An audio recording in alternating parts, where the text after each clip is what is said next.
व्यसन होते ना, व्यसन, व्यसन समझते हो ना क्या होते हैं व्यसन? लत। बहुत अच्छा। उसकी क्या आदत है? जुआ खेलने की लत लग जाती, किसी किसी शराब पीने की लत लग जाती। देखी तुमने ये लतें कितनी बुरी है? ये बेश्या के पास जाने की लत, लत कितनी बुरी होती लत। तो देखो देखो तो लत, लत है क्या चीज? कभी आपने सोचा लत है क्या चीज? आदत है क्या चीज? जिसे स्वयं कर करके डेवलप करता है।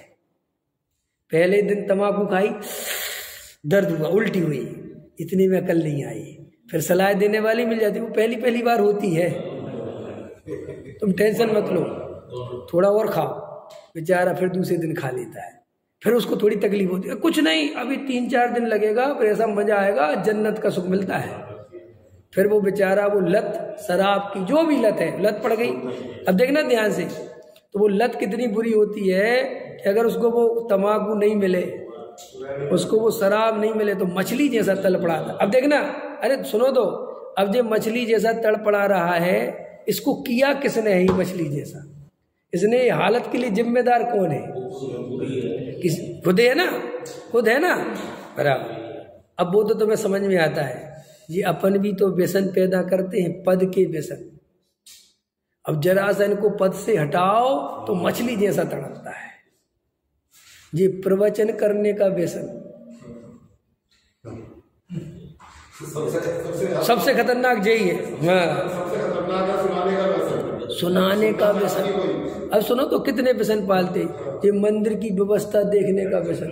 कई लोगों को प्रतिमा उठाने की लत पड़ गई, चाहे कुछ हो जाए प्रतिमा हम ही उठाएंगे, चाहे दुनिया इधर से उधर हो जाए, चाहे 2 लाख। अब जो वे सोचता है कि वो बड़ा धार्मिक है, उसे पता नहीं ये व्यसन का एक रूप है।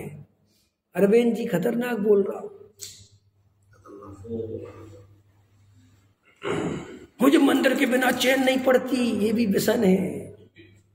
क्या कर रहे हो, इतने पगला क्यों रहे हो?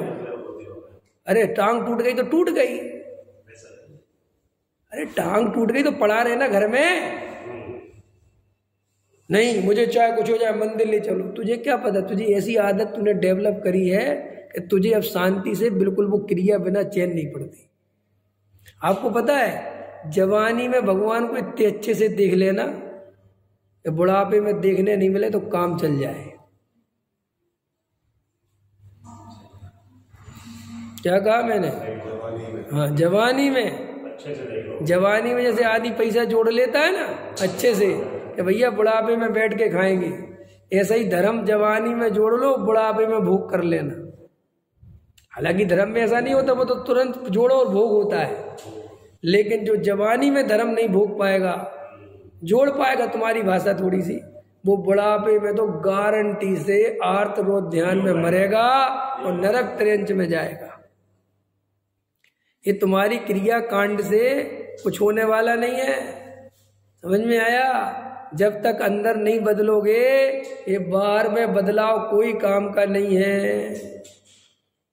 इसलिए बुढ़ापे में आते आते आदमी को, धर्म वालों को डिप्रेशन होने लगता है, क्योंकि जवानी में तो वो क्रिया करते रहते हैं, सब उनके अनुकूल परिणमन करता रहता है, सब उनकी सुनते रहते हैं, समाज वाले भी बाबूजी बाबूजी करते रहते हैं। और जब बुढ़ापा धीरे धीरे घेरता है और वो क्रिया की शिथिलता आती है, तो एक तो उसकी क्रिया की इतनी पकड़ थी कि वो इस बात से बहुत घबराने लगता है कि अरे रे, मैं 30 साल से ऐसी क्रिया पालता था, मैं तो भगवान का अभिषेक देखे बिना भोजन नहीं करता था, अब ये क्या हो गया, अरे रे।